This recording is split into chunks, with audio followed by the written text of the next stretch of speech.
Keats at Teignmouth, Spring 1818. By the wild sea wall I wandered, blinded by the salting sun, while the sulky channel thundered like an old Trafalgar gun. And I watched the gaudy river under trees of lemon green, coiling like a scarlet bugle through the valley of the Tees. I'm Ron Tamplin, and I used to lecture English literature, and which is the way I met Charles, actually, because he came to Exeter and taught alongside me. And from that there was a kind of friendship. After he died, there was this decision to inaugurate the Charles Causley Trust, and I was one of the, not quite founding members, but I think it was a year after it was founded by Kent Stanton and John Hurst. I joined it alongside an artist, Robert Tilling. And the four of us sort of took this on as far as we could, as strongly as we could, for 11, 12 years. And the fruition of it was the house and the competitions and so on. This evening is a celebration of the Charles Causley project that's been running for the past 2 years, where we had resident poets living in Charles Causley's house and then working with the Launceston community and the wider Cornwall community, working with poems and workshops and just getting people engaged with poetry. This evening we've got poetry readings from our very first Charles Causley residence, who's Kathryn Simmonds, and the residency that's just finished, Alyson, Hallett, and it's also about the Charles Causley Poetry Competition. That's a competition that goes out nationwide, and it's to find new poets and encourage new talent. This is a celebration of the Cyprus Well project. This is the end of phase one. We hope there'll be lots of other phases to follow. We've invited all those involved in the project and opened it up to the wider public, anyone with an interest in Causley poetry, his work, music. We hope there'll be a really lovely evening for everybody to celebrate this great achievement. The council is very proud of the town and is always wanting to preserve and promote its heritage, and in this case we're helping not only the physical heritage of the cottage, which is valuable in itself, but also the literary heritage of Charles Causley's poetry. We also run an international poetry competition, and some of the winners from all over the country are coming and reading their winning poems. I'm one of those who had the great honour of being highly commended in the Charles Causley Poetry Competition, and it means a great deal, basically the validation, and to come and read it and mix with other poets at a place like this is fantastic. When I first went into the house, it was a very sad experience. It had been untouched for something like 10 years since Charles' death. It was in a pretty sorry state. It's thrilling today for me to go back in there, to feel a sense of uplift as you walk into the house.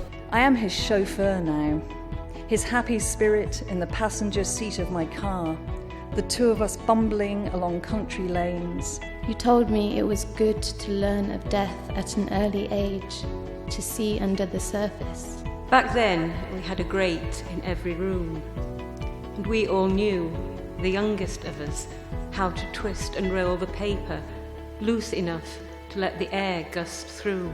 I am a distant relative of Charles Causley, and in 2013 I recorded an album of Charles's poems set to music. My fellow musicians and I were allowed to take over Charles's house, Cyprus Well, for 3 days and record an album in there. I think it was really important that we brought the house back into use, because the Trust had done a huge amount of work in actually securing that property after Charles's death, and this project for me has been about giving a life to the house and giving it purpose, and that purpose really is to energise the literature sector in Cornwall, giving opportunities to poets, raising Causley's profile, bringing people to Launceston to see the house, and a very special kind of unique opportunity that we had really to preserve a poet's house.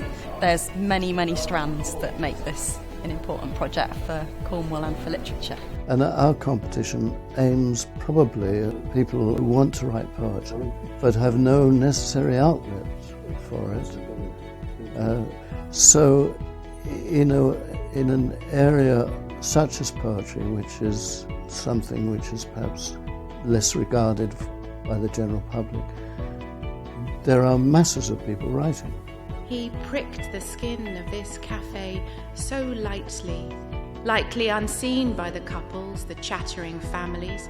We never thought to find the dead stacked up in marble high-rises, nor these photographs, a handsome man in his 40s laughing into another year.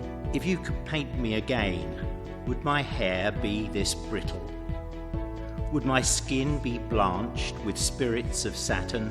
To be in his house, I found very moving. In a space, where for more than 30 years, someone had been practicing writing. So you're stepping into something. It's like you're stepping into a continuum.